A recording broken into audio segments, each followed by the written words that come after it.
Ayan. Hello po. Good morning. Ayan. Magluluto kasi ako ngayon ng ulam namin tanghali. Ito po ay nahuli ko kagabi. Siyempre kay tatay rin. At suka lang po yung ipanaano ko panluto. Anong tawag doon kaluto? Paksiw. Ayan. So, ayan. Dahil masarap siya. Marami. Pakita ko lang sa inyo kasi nga magluluto tayo ng ulam na naman. Para sa ano, hindi na kami bumibili nga sa labas kasi nga nanguhuli naman ako sa gabi ng isda. Kahit papano, may ano kami, pang araw-araw na ulam.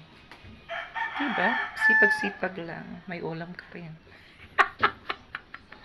So, yun na nga guys. Ito na po siya yung nahuli ko kagabi. Di ba marami? Marami yan. Laki na pa naman yung iba.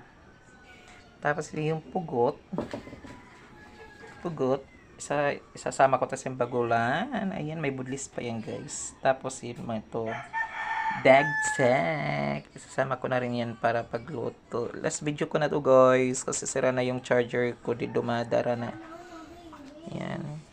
Bye-bye muna tayo. Sa susunod nating pagkita. Paalam. Lalambot ko muna sila. Kasi ito yung matigas yung pugot, tas yung mga crab. Susunod ko na yung mga isda yung iba.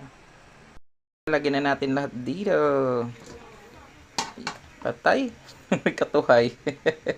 Dapat igigit na siya. Igigit na ko na lang mamaya. Wait lang. So ayun na nga. Nilagay ko na lahat. Lagyan na natin yung mga ingredients. Suka. Ayan na. Nilagay ko na. Nangangamoy na talaga yung suka.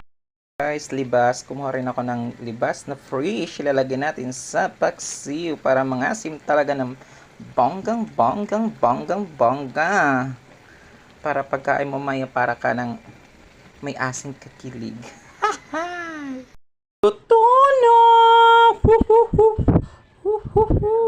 Luto na! Ang paksiw, luto na guys. Kaong kita! Mga gutom, kaong kita mga gutom.